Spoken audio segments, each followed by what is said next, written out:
And someone from Alfred 0209855696. Let's check out what's on the front pages. We start off with the Ghanaian Times, where it says over 100 QNet agents, other criminals, have been grabbed. And also, leader of secessionist group, Papavi, is dead. And our achievements are visible. President Akufo-Addo, as he takes a tour again this week.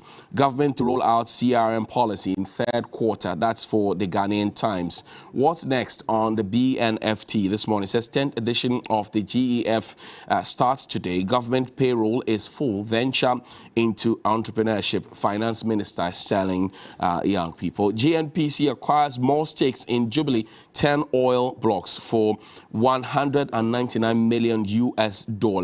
That's it. Now, Business 24 says GNPC to seal ACA AGM deal by December, and stakeholders want mandatory towing levy back. Young exporters need partnership for the African Continental Free Trade Area, says the Deputy GEPA CEO. That's on the front page of Business 24. The Chronicle newspaper, Western Togoland madness seizes as octogenarian leader kicks the bucket. You are relying too much on District Assembly Common Fund. Think outside the box, Minister tells the MMDCEs. Also, stop reducing the media to protocol journalists. GIJ lecturer tells politicians. That's if you attended the GIJ, you know Uncle Ibo, he will say it as it is.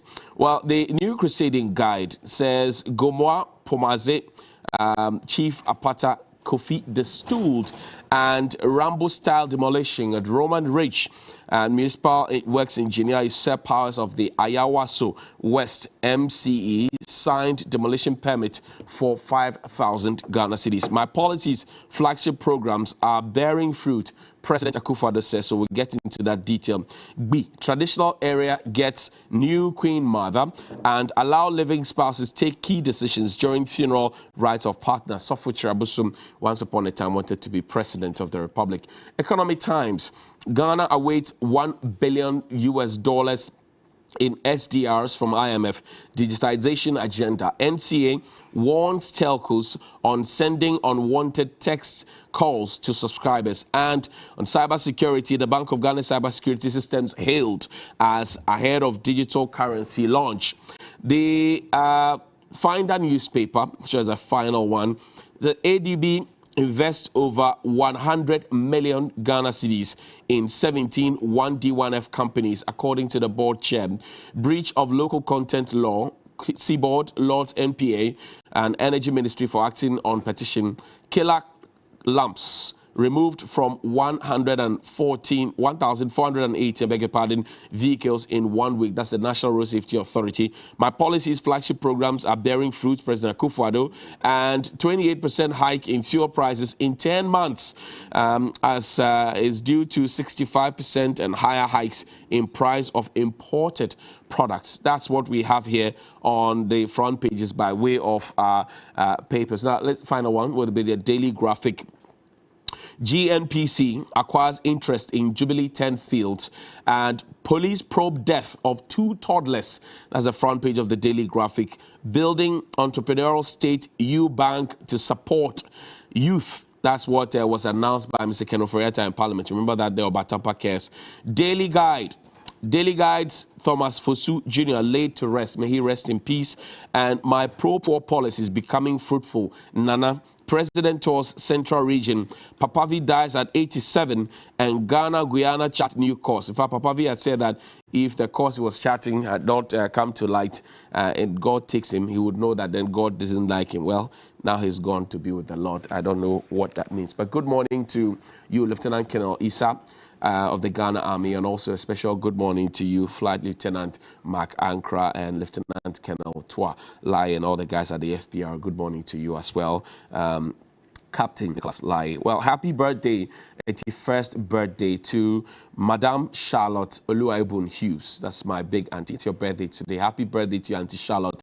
Live long and prosper in good health and strength also. Also to you, Bilkis Al-Hassan, you're a daughter of Sidi Katu Al-Hassan, who works here at TV3. You are a student at the Al-Sid Academy. It's your birthday birthday today. Happy birthday to you. And also a happy birthday to Dr. Charles Dramina, a.k.a. Dr. China, former Ghana's Deputy Ambassador to China, and also to Ni Abe. It's your birthday today, Ajay. What's up? And congratulations to Bright and Ifwa Amfo. Last weekend was your wedding anniversary, the beginning of your life together, I should say. And speaking of which, my guests have joined me in studio. Dennis Miracles Abuaji is the former municipal chief executive of the Equiapim North Municipal Assembly. I heard the mountains was shaking and with a lot of excitement over the weekend. Is here. Dennis, welcome. How are you doing? I'm doing well, Johnny. How are you doing? I'm alive and well. Were you up the mountain? Yes, briefly. Okay. Yes, because we had to come down to come and enjoy. So you're not part of those of us who haven't slept since Thursday night? Oh, well, I haven't also slept because we had a wedding. You know, Bright, my senior colleague. Yeah. He had his wedding, so we're on and on and on. Yeah. And Comrade Murtala Mohammed, as he likes to be called, not honorable, is a member of parliament for the Tamale Central constituency. He joins me in studio. Good morning. How are you doing? Good morning. I love your smoke. Are you part of the smoke challenge? Oh yeah. I think that we are celebrating the Damba festival. Oh, okay. That's why there's a smoke challenge. I guess so. Okay. I've seen the smoke challenge on social media. I use smoke often actually. Right. I use it often, and I guess that it has to do with the Damba festival, Okay. which is being celebrated this month. Perhaps that could be the motivation. Okay, I see. But when is the celebration coming on? Well, the Damba festival is a celebration that is done by not just only the Moli, the Bang people. Okay. And when we talk of the Moli, the Gumbes, we are making reference to the Gumbes, the Mamprisis, the Nanumbes, the Wales, and also even the Moses in Burkina Faso. They trace their ancestry to one great-grandfather who is the Gbewa. Okay. And even if you go to places like Boku, even the Kusasis to a very large extent also have some relationship with the Gbewa. Okay. However, Gunjas, who are members of the Guam, also celebrate the Damba festival. You know, Islam passed through the northern part of the country for a very long time. Right. The Bang Kingdom, for example, is one of the oldest, if not the oldest, kingdom you can think of in this country. The Dambang Kingdom started in the 14th century. Even the Almighty Asante Kingdom, came 300 years after the Dambang Kingdom was established. The Asante Kingdom was established in the 17th century. The Dambang Kingdom was established in the 14th century. And at the time these kingdoms were established, you had the influence of traders who came there through Nigeria, the Hausas, the Fulanis, the Grumes, who came for trade expedition. And of course, they were already exposed to Islam. So they introduced the account of Islam to the people. So if you look at it, if you go to any of these traditional areas, the traditions, the customs, to a very large extent, are influenced by Islamic teachings and principles through assimilation and long term of practices. When the Dagbang kings wanted to go to war, they needed to pray. And in those days, the literature is that they would send a bottle to whether in Nigeria or in somewhere, and then they will recite the Quran into the bottle, close it.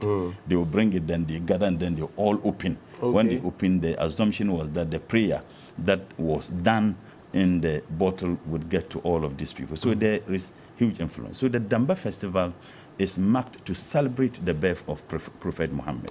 And in doing that, so one would ask, what has Islam got to do with the festival, with traditions and customs? It's because of the influences that has to do with how Islam was introduced into those areas and the effect of Islamic practices in the. So they have the 10th month, the lunar month, that is the 3rd lunar month of the Islamic calendar.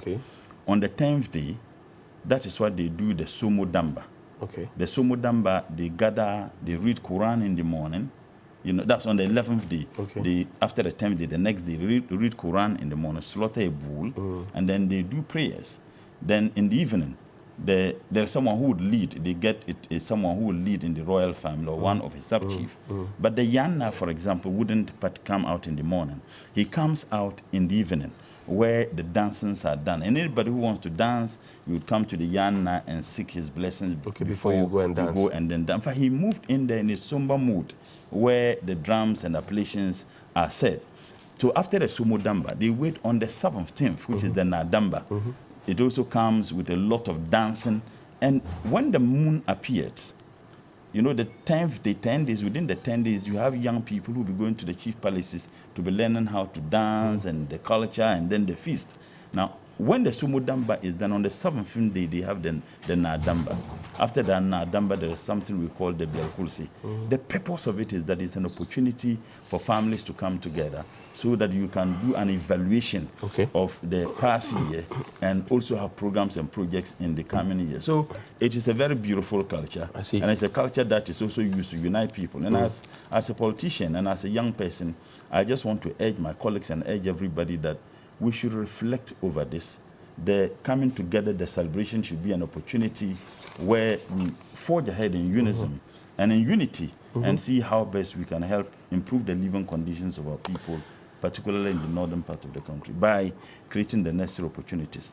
Thank God this year, my understanding is that it's going to be celebrated in Yendi at the auspices of His Royal Highness, the Yana. Okay. You know, so we all expect to be there. Right. Sons and daughters of the Gombes, far and near, those in the country, those, you know, outside. We hear you. Must all endeavor to participate in the Damba. We climbed the mountain to go and celebrate with Dennis and his people as well. Dennis, so Dennis, I'm inviting you I'll be there. to come to Yendi to celebrate the Damba festival. No, I'll be there.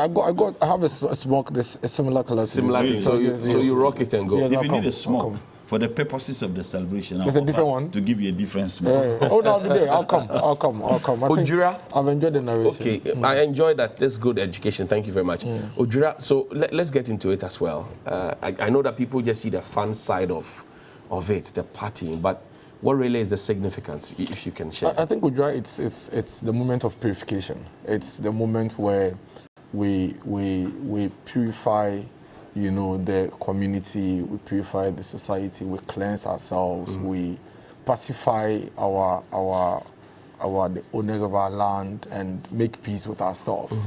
And so if you look at the celebration, it's a week-long celebration with each day marking a special event. So the very first day, the day where we clear the path, you know, the symbolism there is that we are officially asking the ancestors to come home and join us, you know, and you know, so that we account to them and also thank them for their protection. And then we have days that we mourn the departed. That's on Wednesday, where we mourn the departed, and you know, we soberly reflect over those who have left us. And then on the Thursday is the day of, you know, jubilation and celebration and, you know, thanking That's the each part other. that we see. Yes, that's the part that we see. But all these things happen before that. Yes. We actually start from the Sunday and end on the Friday. So basically, the significance here is that the moment where we make peace with each other, we pacify the community, we pacify the gods. On Thursday, the key thing is that on that day, if you have a problem with anybody, you must let it go. You should not enter Friday with issues and you know, conflicts with anyone. So on such days, you move around, enter people's homes. If they are eating, you join them to eat. If they have gifts, they bring to you. But you must make peace on such a day. So it's a very, very important, you know, celebration for us the people of Okay. And there's the economic side. Which is? There's the economic side. You know, there are actually people in my municipality who thrive the whole year only on businesses they do within this week. You don't mean it? Yes, I'm telling you. It's a millions of cedis economy for this week. For this short period? Yes. And as we speak this morning, there is heavy traffic in town, even this morning. You know, with human vehicular traffic, businesses thriving and all of that. I think that there's a lot more we need to do to be able to, you know, harness all the benefits from in there. Because it's a major attraction for us and the people, the local economy. There are major issues with security. There are major issues with vehicular control and traffic. And these are things that I'm sure moving forward, if we're able to fix, then we can really handle it. People do business from Sunday last week to Sunday yesterday, and they are closed. Wow. And they will leave on it till next year. Amazing. You know, so it's a mixture of everything. And however you look at it, the positives are quite huge. Okay, be proud of who you are, celebrate your culture and tradition and your festivals. Don't say because you have traveled to Accra or you've gone outside the country, you are over-westernized and have been brainwashed, so everything that your people do is fetish. It is not. There's a story behind it, there are lessons behind it, and you must go and learn it. Go back home and be told the essence of the festivals and learn it, rather than deciding to rubbish it. So that's our small contribution to deepening our cultural and traditional roots. Let's get into some MMDCE issues. We do know that the confirmation processes are ongoing, but something that caught our attention is the fact that in some places, some MPs were not allowed to even join. Some assembly members were not allowed to join. In fact, in the central region somewhere, we're told that some people are going to pick an injunction or so in the western region, and the assembly went ahead to do it. So many of those ones. Take a look at this one that happened in the Ashanti region, story filed by a bureau there, and we'll come back and have a conversation. 8 assembly members were not allowed to vote because they had no accreditation to enter the voting auditorium. Over 30 police personnel from Efijiase, Kumawu and Kumase were deployed at the voting center to maintain law and order. One of the assembly members denied entry into the voting auditorium. Dauda Idrisu spoke to the media. When I went there, the policeman said I should go, listen, I should stand behind him, or else he will shoot me. How come? Are we practicing democracy or autocracy? How come? And we are going to sit with him at assembly. Nobody can never deny us. We are going there to sit with him at assembly. I'm not confused. I don't even know what is going on now. How come? We have about 10 elected members. But look at all this, and they are not going to allow anybody to enter the room.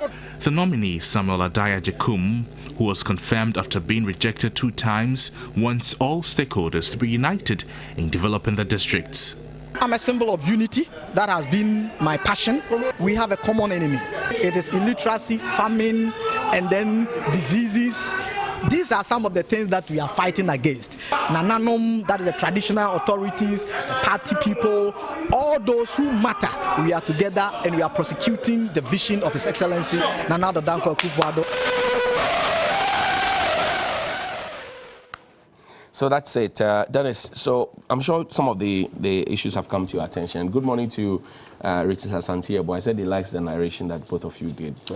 He's enjoyed it, yeah. We'll consider and do some more of those ones. But Dennis, the issues, heavy security. In some places, people are voting and showing their ballot to the cameras. Regional ministers are there, so you do and show to them. Some are not allowed to enter and all of that. Why all these issues? I mean, really. Johnny, let me say a very warm good morning to our cherished viewers, and good morning to Abeku Newton, one of your ardent, viewers. I think that this goes to buttress the point we've been making consistently as to whether this whole process of nominating and appointing MMDCEs is still sustainable, but I'll come to that. These are isolated issues which I condemn completely. I think that it should not in any way be part of our democracy if the narrations around them are true. If the narrations around them are true. 260 appointments. So far, they've gone very well. We've had lots of success in other places. In fact, genuinely, there are other places where the nominees were rejected at the first call, but at the second time, they were approved. These usually happen at the local level. I mean, I have been through this, so I know how it works. It happened when your confirmation was going to happen? It didn't happen to me. Okay. But it happens. There are several factors and reasons why some of these things happen at the local level. Some of them are personal vendetta. Okay. Some of them are even ethnic centered. Some of them are chieftaincy traditional centered, and some of them are very, very, very, very, very, very emotional. So the president makes a nomination, And then you probably have one person or two persons in the assembly who are assembly members who say, oh, this one, he probably took my girlfriend some time ago. This guy that we've lived with him in this district for a very long time, all of a sudden, where did he come from? We don't want him. And then they begin to have a campaign amongst themselves, not based on the concrete, real issues, but on several other factors like I've mentioned, with the purpose of rejecting him.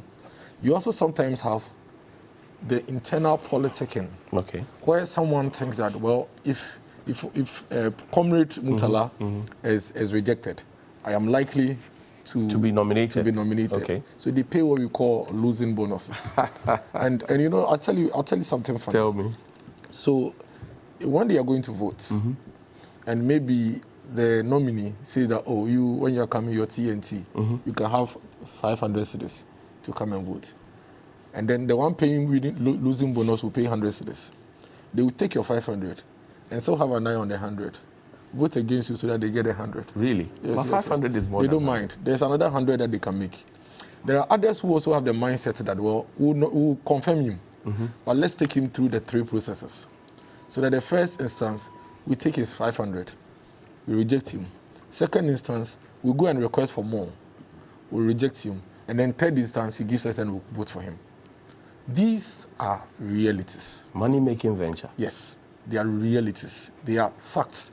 It becomes so frustrating that you can have a very, very competent appointee, patriot, comrade, Mutala, who can deliver and help build the district. But if he doesn't have the money to give to the 40, 50 people, the entire district is held ransom. It's fact. But I thought that the argument was that we had done vetting on the party level. We had done a lot of consultations. So one would have expected that after the long wait of 9 months, some of these things should not even come up. I've explained to you. I didn't mention competence. I've told you. So those processes have gone on. Okay. We are talking about the local games now. So people are just putting spokes in the wheel. The assembly system is what I am talking about. The few members who are supposed to take decisions on behalf of the bigger population is what I am talking about. There are districts that they go and sit down 100%, they vote and leave. That's right. They say we want development, we want progress. There are districts where when you listen to them, even the ones you are playing, you sometimes listen to some of their assembly members and their interviews, filled with sentiments and emotions and personal vendetta and what have you. And then the issue of partisanship at the assembly that we keep talking about and they say it's not there. When you go there, it's there, it exists. In an assembly where maybe you have a lot more NDC members than MPP members, you should expect some of these things. In fact, there are even some assemblies where the MPP members are more than the NDC members. But the internal issues that I mentioned to you, that somebody is waiting in line, okay? Because sometimes the NDC members will tell you that, this one, whether I reject him or approve him, they are not going to make an NDC member, the DC, so it doesn't matter, let's just give it to him. In other places too, the NDC numbers are huge. And they say, we are not going to nominate him, we just frustrate him and embarrass him. So these are things, realities that are there. They are endemic. They are there, and they've been there for a very long time. Probably it's just because we now have social media and we have citizen reporters, and so we are highlighting. But it's been there. When I was going for my nomination, it was there. I had to give assembly members some money, even though I could deliver. I'm telling you, it's fact. I will not hide it. You understand? And the fact is that if you don't give them the TNT and the refreshment, they will tell you that we came to you to have a meeting with you for you to campaign to us, and you didn't give us transportation home. So we are going to vote against you. And then even sometimes they confer and coordinate the amount of money that they are going to charge. And so you realize that they say, oh, this district, they received this amount. So our district, it is large. So we are going to receive this amount. And imagine if a nominee is supposed to look for sometimes 5,000 Ghana cedis for 70 assembly members or 60 assembly members. Where is he getting that from? Where is he getting the money from? How do you expect him to be able to even have a sound mind to come and deliver? And I can tell you on authority on this set that if you spend 100,000 to go and sit in that office as a district chief executive, there is no way in that office that you can even make that money. I'm telling you. You can't make it. Wow. See in your district. No, you can't make it. In some districts. You can't recoup your cash. No, you cannot. Really? You cannot. Because you see, even your own salary that you receive, 70 to 80% is gone back to the society. It's gone back into funerals. It's gone back into weddings. It's gone back into surgeries, school fees, and what have you. It's gone back into political activities and social demands. You wake up in the morning, there's a long queue in front of your office, and then if you don't do it, then you hear agitations. After you are in the office, there are other agitation altogether. You know, after you have entered the office, if you hear any DC or any MP being accused and insulted on TV, it is because somebody's in someone didn't go, or somebody's, you know, school fee. These are some of the realities. And I think that it's time we begin to call out the citizenry as well on some of these acts, so that we can have results and have solutions. Not all of us politicians are crooks. Not all of us politicians are dispassionate about development. Not all of us politicians just want power. Some of us really want to contribute to society. You understand? Some of us really want to help society. I have a text message here. I woke up around 2 a.m. and someone has sent me a text message. There was a road, bypass road in Ekropong, that we envisaged that, listen, when the festivals are due, the traffic in town is too much. That's right. We need to do something about it. It was something that was almost impossible. Okay, we had to demolish houses and demolish people's shops. Okay, we engaged for months and we were able to do this. Done. Someone sent me a message and was telling us about how visionary they think that was, and that as a result of that road, this year they had a cause to divert some traffic to ease the traffic. But at the time when you were doing it, they were fighting. They were fighting. People disagreed. People were asking, what are you doing? Okay, people said you just want to award contracts, and that's why you're doing that. But the results are here. So not all of us politicians are touch on this briefly for me. The use of heavily armed security. So let me, I'm just getting there. So I am saying that we need to relook at the whole process. Okay. Because look at all the processes the president has gone through. Nominated very competent people to deliver and help develop the district. And then when they get there, you have 20 or 30 or 40. Even some assemblies have just 13 assembly members holding the entire process at ransom, frustrating the entire district. Okay, and you're expecting the president to wake up one morning and say, well, because 13 people are saying that they don't want him, let me change him and bring another person. Trust me, when the president nominates another person, they will do the same thing to the person. Fast forward. So what do we do? That's, I believe, some of these things, I believe, is what has led to some of the districts trying to use some, what we call the Machiavellian tactics, ways and means. You know, to be able to. But I think it's quite outmoded. I believe that negotiation, interaction, communication is key in some of these things. If you have assembly members who are trying to frustrate the system, let's engage a lot more. Let's talk a lot more. Let's get the chiefs, you know, a lot more involved, you know, to help opinion leaders to be able to help to break some of these ties. But you know, using the security services, some places you hear some assembly members say they have been prevented, and then if these narrations are true, some MPs as well. I mean, we captured them on tape. if they are true, then I think they are most unfortunate. They are quite outmoded. I hear you. They should have no space in our democracy. But moving forward, Johnny, I am still insisting that we should go into universal adult suffrage. We'll come to that. Let Murtala have an initial bite. Sorry, Comrade. So you have also observed the process. Have some of these things come to your attention, or what are your thoughts about them? Let me commend my colleague. You rarely find such individuals within the NPP, that he spoke dispassionately, honestly, and sincerely, and where some admissions ought to be made as to his own actions. He did that. Or because he has been dealt that blow before. You rarely find such in the NPP. I mean, what you find is a bunch of propagandists. He seemed to... That's not fair. No, but it's true. It's true. But let me just make this point. The sincerity with which he expatiated on the issues for me are tremendously commendable. And I just hope that his party won't have problem with him because he has spoken sincerely.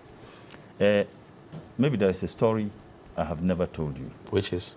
When we won elections in the year 2008, then as a young communicator for the party who was very instrumental in the NDC's activities, you know, I contested the Tamale Central Parliamentary Primaries in 2006, lost to Honorable Yusuf Hussaini.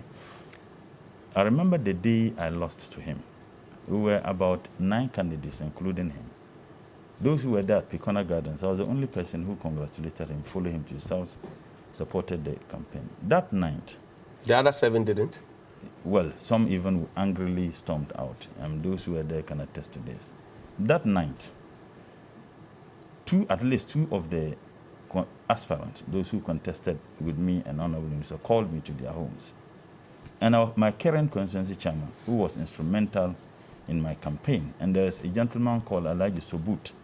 Alhaji Sobut was also very instrumental, the former youth organizer of Tamale Central. They called me, and I didn't go alone, I went with them, and told me to contest as independent candidate. They were willing to finance it. Wow. That is not all. And this one, the 2 individuals can attest to that. When we won the elections in 2008, and I was also slated to be made the mayor for Tamale. And Alhaji Friday, a senior colleague, very instrumental, someone who had been in the NDC. I mean, we were kids following them. When it was there, it was between me and Alhaji Friday. And finally, Alhaji Friday got the nod. He called me. I was very young at that time. I mean, this is just someone who had just finished with my 2nd degree. And then when he called me, he said, look, we would need the support of all of you. 2 individuals, and in fact, 2 individuals called me initially, were assembly members, that I should find some money. They were willing to go and reject Alhaji Friday. Why? So that what he said, when they reject Alhaji Friday, then I could be made available, or I'll be available for it. Because if we were the 2 people contending for it, and Alhaji Friday got it. Okay, you are the obvious choice then, exactly. after but he you had see, gone. In Islam, there is a surah called Al Imran, and Allah says that كل اللهم مالك الملك تعطي الملك من تشاء وتنزع الملك ممن تشاء وتعز من تشاء وتذل من تشاء بيدك الخير إنك على كل شيء قدير. Allah says that He's the King of all kings, the Master of all masters, and that He chooses leaders from whom He likes, and He denies leadership to whom He likes. He doesn't say He denied leadership to whom He dislikes. So as a young person who was conscious of this, that if those people in the primaries, Honorable Minister of Sino won, it was Allah's will. And you can't fight the will of Allah. So it never made any sense for me on the basis of my religious principles. And 2, my love for the party. And 3, as a young person who was growing politically, if I did that, assuming I had won the primaries, and someone wanted to do so, what would have been the issue? So ab initio, I rejected it. On the issue of Alhaji Friday's nomination as the mayor, the same thing came to mind. And I said, why would I do such a thing? Some may not resist the temptation to do that. So, Johnny, I have had assembly members who called me in 2009 wanting me to do that. Look for the money, let's do. I said, I won't do that. How many people would resist this? And you see, Machiavelli says that the human beings are greedy of wants and needy of gains. As long as you shower your blessings upon them, they are all yours. Yeah. Some people are easily swayed, they are easily moved with money. Now, if you are an assembly member who represent an electoral area, that someone gives you money, you go to reject a person on the basis of not that the person cannot deliver or he's unfit for it, on the basis of that which influences you, which is money. For me, that is worrying. There is another thing that I think that we need to look at. The law, and Johnny, perhaps people Which of them? Act 936? Yes, the local government act. You see, the 242, purpose of the local government and the decentralization was meant to decentralize our system of governance. That decisions are not taken and imposed on people from the top. That in coming out with programs, projects, and coming out with plans as to how the nation can move forward, you must have it bottom up and not up down. And as a planner, I can tell you, the most important aspects of our planning should be bottom up and not top down. That's right. That was the reason. Now, this thing was also done not to decentralize either economic activities, but political activities. In this case, certain decisions are allowed to be taken at the local governance level, to the extent that those decisions would have dire consequences if they are not taken properly on the local economic activities, social activities, and others. So this is what assembly members must, even security. Now, I would urge people to go and read my thesis at the planning department. As early as 2016, I had recommended that we could make the MMDCEs elective. And I remember when the Constitutional Review Committee recommended that I said, look, I had done this as an academic work which was presented at the department for the award of my second degree. And it's possible. Now, the concerns that have always been raised, and what I raised even in my work, is not just the MMDCEs. The appointment of the 30% of the assembly members. Okay. Now, the president's yes, nominees, okay. The appointment of that. The reason why that appointment is allowed for the president to appoint in consultation with various stakeholders is to ensure that the debate at the local level assembly is rich. Assuming, and with all due respect to teachers, I'm a trained teacher by profession, assuming that all the assembly members who are elected are teachers, or assuming they are all journalists, or assuming they are all farmers, and now they are elected as assembly, you don't have an accountant, you don't have someone with engineering background, you don't have someone with psychology background, security, you don't have that. The debate and the quality of debate certainly will be defective.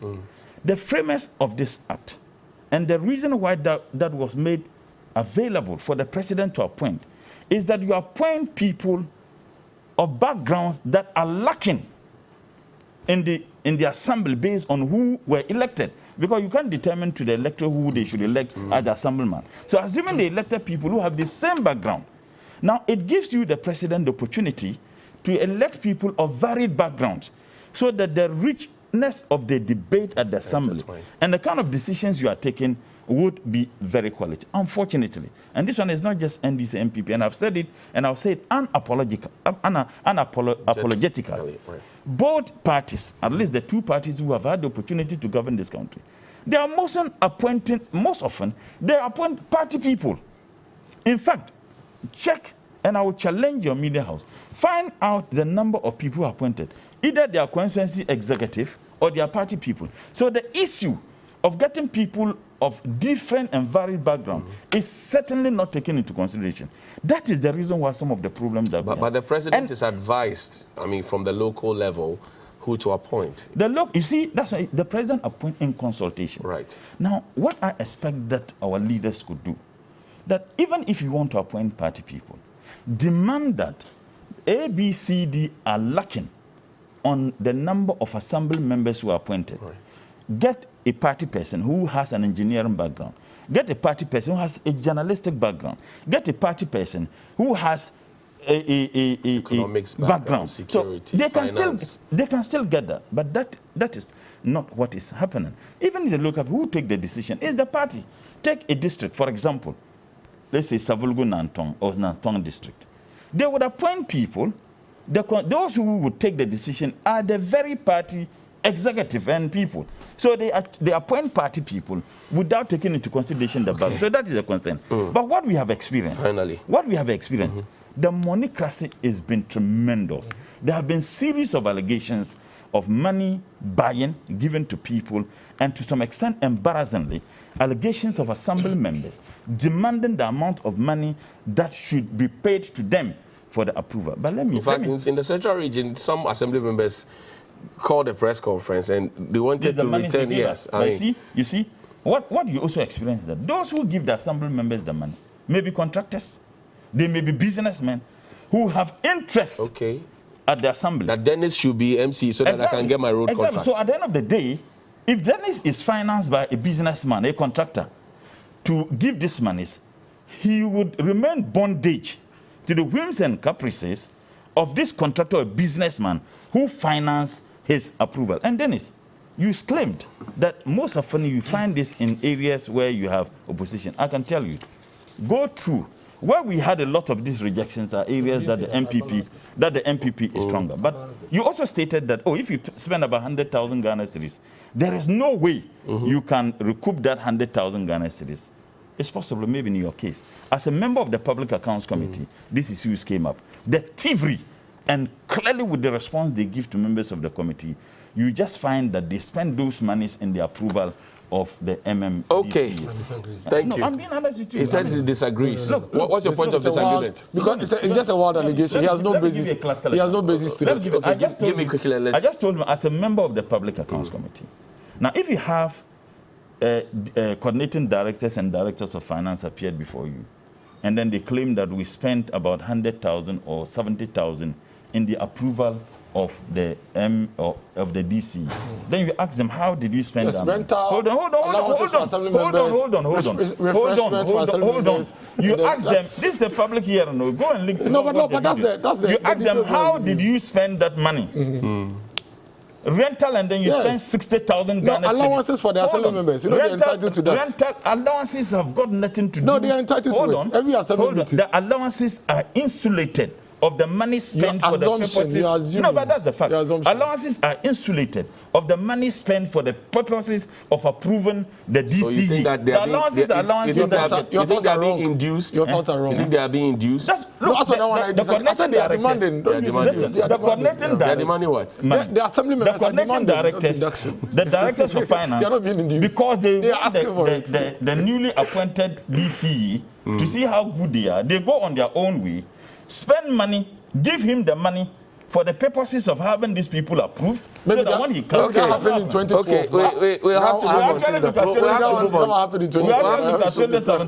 We'll have to move on. So around this table, we agree that MMDCE should be elected so that it can cut out some of these bottlenecks. Let Dennis have that bite from the Johnny, I've said it severally on this platform. That is the solution to all of these. You know, with monocracy in politics, once the electoral college is expanded, it reduces it. Okay. So don't even expand it to 100 people, 500 people. Leave it to the 40,000 voters in my municipality. Then it will reduce that, you know, kind of 13, 20 people. It's very difficult to manage 13 voters. They monopolize 40,000. They monopolize the whole thing. Yes. When I'm going for an election, I prefer to have 50,000 voters than to have 8 people. Because the 8 people can destroy you. Because it's easy for them to sit in one small room and then, you know, confer and share ideas. And again, let's leave it. I agreed with Comrade Mutala that let's leave the decision of who becomes our leader at the district level to the people. And that's what the president has been agitating for, if not for the dishonesty and then the hypocrisy of he and his NDC people. You wanted to put politics in it. They say no. No, that is not true. What is, so don't make that point. So what was the politics with it? There were two things on the table.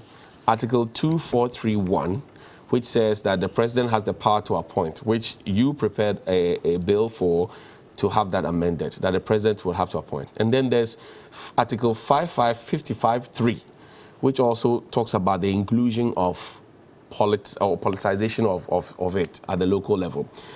Now, 2431 does not require a referendum. We can do it in Parliament on the silent.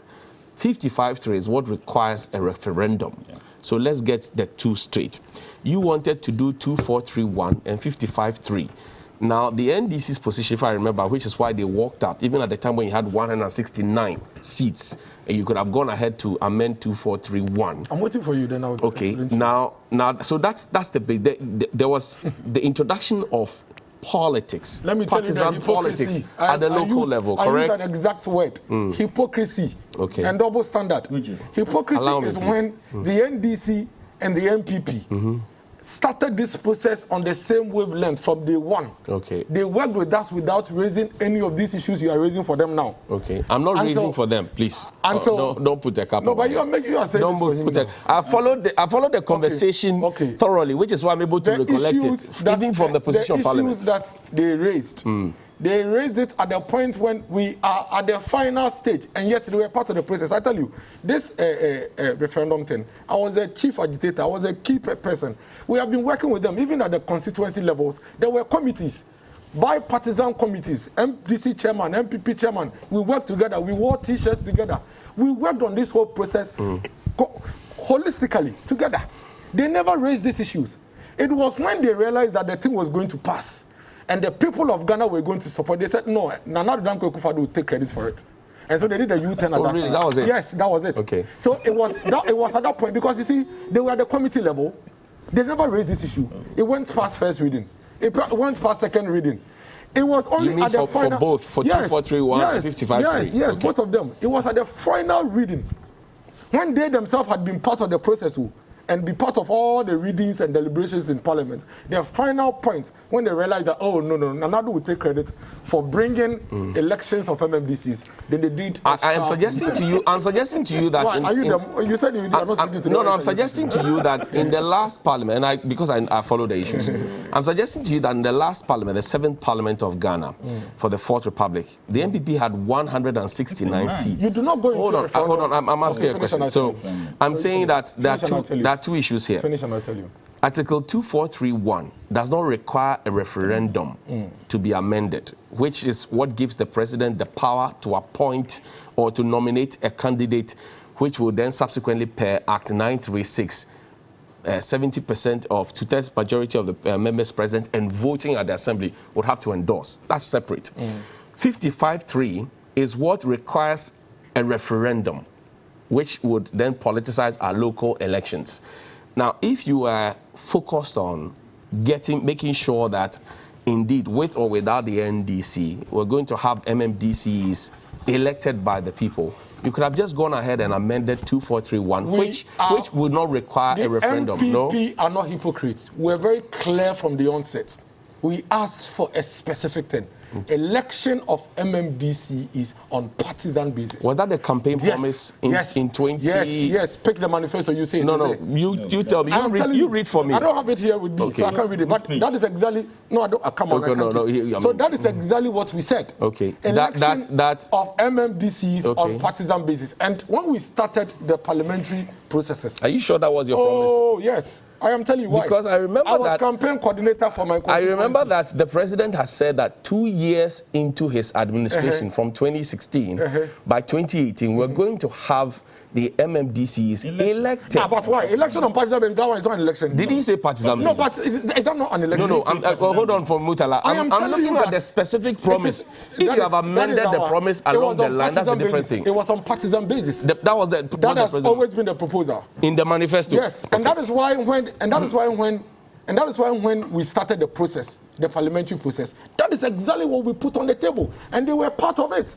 They never raised a concern with partisan basis on first reading. Second reading, they never raised a concern. It is their final reading, and let me correct that point you made about us having 169. Okay. Listen, it was going to require a referendum. What was going to require a referendum? No government, no political party across this world goes into a referendum without consensus. Because in this country, when it comes to the ballots, none of the MPP or NDC has 50% on their side. Right. And so if you're going to be able to cross more than 50% in a referendum, you definitely need to have the NDC. But I'm saying that is why relax. I'm suggesting to you that there are two. So hold on. There are two issues here. Article 2431, which gives the president the power to nominate somebody for MMDCE, whether we like it or not, does not require for you to have a referendum. Our proposal requires a referendum. Our proposal is twin. Okay. I've told you that. Now I'm saying that our proposal is twin. I'm saying we're not going to amend one. So let me ask my question. No, but you've made that point. So my question is that if the government was really committed to its promise that it made before the 2016 can I manage my question, please? If the government is committed to finishing, or if you like, achieving or fulfilling the promise it made to the electorate for the 2016 election, that by 2018 you are going to have the people elect their own MMDC, you could have gone ahead and amended 2431 with your 169 strength in Parliament, and then come back later to come and do the politicization. No, we are not hypocrites. Okay. Which politicization? We made a proposal. The proposal we made was that we want MMDC to be elected on partisan basis. It requires 2 amendments. One of them in Parliament, one of them in referendum. Without the other, we're not going to do it. It's as simple as that. And then they worked with us from beginning to the end. So the question you should be asking, and that's why I call them hypocrites, is that why didn't they raise this concern at the first stage? Why didn't they raise this concern at the second stage? Why did they wait?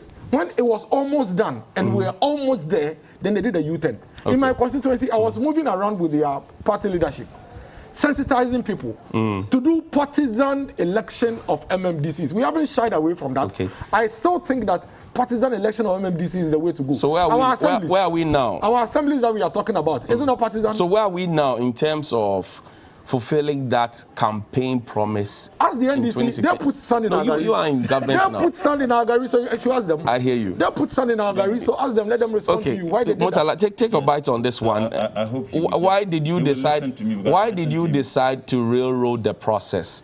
When, according to Dennis, you were at the table, you heard them first reading, second reading, third reading, where you were at the consideration stage. Then you decided to railroad the project, and then you walked out of Parliament. I remember.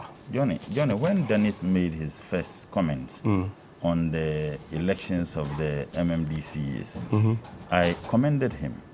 And I remember I indicated that you rarely find such within the MPP. Unfortunately, I was wrong. Because to be very honest with you, I was very wrong because I was expecting him. And the reason why I commended him was his unbridled sincerity in the matter of the elections that we saw, where money was the order of the day. I think that I was wrong, and I apologize to your viewing public for commending him wrongly. But he did well on that issue for you. Please. Why you say what you want? The consistency is what the viewing public would want to see. Candor, sincerity matters so much. Let's go on. Wait, our time is spent. In the first place, it is not true that in the MPP manifesto and subsequent statements made by the president, he said that they are proposing that they elect the MMDCs on partisan basis. That is absolutely false. And anybody watching this can go through the MPP manifesto. I can understand he was so occupied with his DC's work that he didn't have much time for their manifesto. And again, when bills or laws are passed in Parliament, at every stage of it, you can have amendments. Right. At every stage. Assuming without admitting that the NDC side of the Parliament didn't see the need to raise the issues he claimed that we raised, and then we raise it at the 11th or 11.9 hour, it still doesn't change the point. And that is why he was virtually fighting you. When you raise the issue, the NDC raised at the time, that you don't need anybody to pass this. Pass this one first before you do this. Assuming the NDC, and what they wanted to do was not to pass them in tandem. They wanted us to work on the 55-3. And the NDC says, the one that is within your control, in absolucy, considering the number of MPs you have in Parliament, why are you not particularly interested in that? So the reason why the NDC did what we did was that you could not be trusted. The sincerity of the side of the government at the time was... Is the NDC willing to go back to the table? And in any case, the NDC has been consistent. Who chickened out of this issue? If you made a promise, there are a lot of promises that people of this country, a lot of things that people of this country unanimously oppose. This government went ahead. The deal, that unreasonable deal with the US government in this security thing, people were against it. You went ahead to do it. The Japa fraudulent deals that you brought to Parliament, people were unanimously against it, yet you went ahead, insisted you wanted to do it. So this one was not of any interest to them. So take the NDC out this. And this idea of what they promised they were going to do is completely wrong. Look, I hear you. Johnny, let me make this last. Finally. You see, we have all agreed on principle that there are several problems with the decentralized system, the local governance system. The issues that have been raised by authorities in local government, if you take the likes of Professor Kwame Nkrumah, an outstanding authority when it comes to local government, you take the likes of Dr. Callistus, who have done tremendous work on it. There have been these concerns raised about security, that if you have the DCE, who is the chairman of DISEC, the assuming president, Nanado, is traveling to Tamale, and per elections, Tamale NDC is the majority. That if they go into an election and an NDC person wins, and then President Nanado is traveling to Tamale, the person who is an anti-president now opposition would be the one who supervises the security of the president. And for me, that's a very wobbling argument because the DCE must not head the security. Okay. The districts. We will have to look at the Act 936 again. Let me read a few messages. Good morning. The MPP party has nothing to offer Ghanaians, especially teachers. Please ask the MPP man for me. You deceived Ghanaians that you were to give a laptop to teachers. Where are those laptops? God is watching us all, and there's judgment day ahead. Savior from Nkranza. Walanyo and Kwando says, good morning, Johnny and TV3. Akufo-Addo-led government keeps on throwing dust into the eyes of NAPCO beneficiaries. The fact is that government cannot absorb all these personnel on the government payroll permanently, so they should be sincere to the people once and for all. Good morning, Johnny. NAPCO is 3 years, contract expires. What next? I've been asking that question. Kweku is a NAPCO trainee from Kumasi. I want to ask the Peace Council whether they think if all political parties behave like MPP with impunity, there would be peace in this country. Asanku in Santa Maria. Good morning, Johnny. The only hope that the MPP have is Jean Mensah. Oh, that's what you're saying. Horoya. Good morning, TV3. Johnny's Bite is a great initiative on your screens. Kudos, Johnny. It has come to the notice of the general public that the NAPCO beneficiaries want government to retain them permanently. Johnny, a survey conducted by a close friend revealed that most of these young men and women have poor attitude towards work, which is worrying. That's what you say, Richie Agenta. Maybe last two, and then we will go. Good morning, Johnny. The politicking in the Ghanaian society today has become a business venture. Please ask the MPP communicator who does venture into a business to lose. You can't deceive us. The MMDCEs are seriously amassing wealth for their lineage. None is serving Ghana, and a few don't serve government twice. Godwin from Sirigu. Please, Johnny, tell Dennis some of us work at the assembly, and it's not entirely the truth that DCE doesn't get anything. In fact, they are the largest beneficiary of the assembly funds. Dennis, okay, thank you very much indeed. Dennis Miracles Abuaji is a former MCE for the Ekuapem North Municipal Assembly, and also Comrade Murtala Mohammed is a member of parliament for the Tamale North constituency. Thank you very, very much indeed.